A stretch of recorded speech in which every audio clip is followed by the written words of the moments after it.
You wake up exhausted. Your bones ache with a heavy, indistinct apathy, and the days blur together. You sleep, but never rest. It is the suffocating fatigue of painting a masterpiece on a wall, only to realize it's a prison cell. This fatigue persists despite 10 hours of sleep or a month of vacation. It is a psychological weight that no amount of physical downtime can lift. You have spent decades refining your own cage through constant compliance.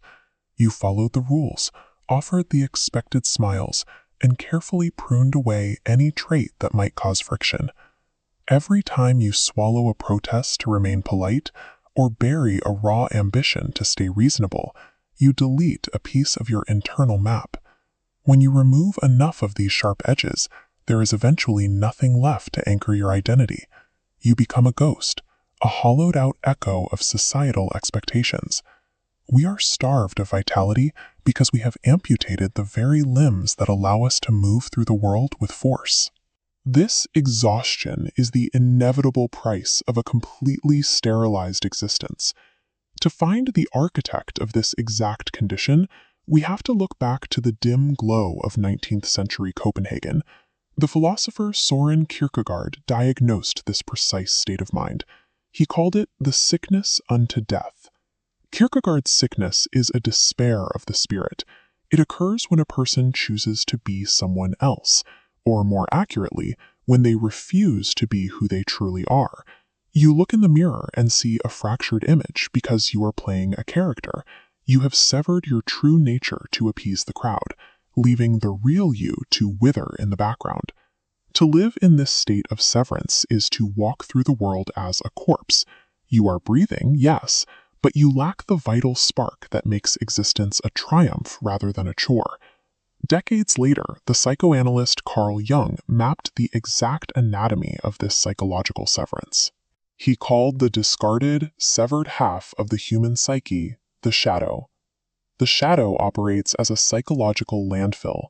It is the dense, dark half where you throw everything you deem unacceptable, your aggression, your selfishness, and your taboo desires.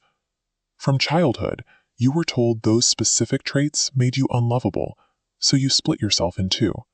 You presented the world with a bright, polished mask, and you locked the monster in the basement. But the basement is not soundproof.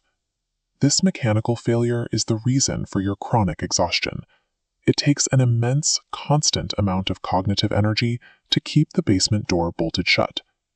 Half of your psychological machinery is actively working to suppress the other half. It is a silent civil war fought inside your own head, and it leaves the battlefield completely barren of joy. You believe your shadow is your enemy. That is a fatal error. Yes, your shadow contains your darkness, but it also hoards your power. It protects your boundaries.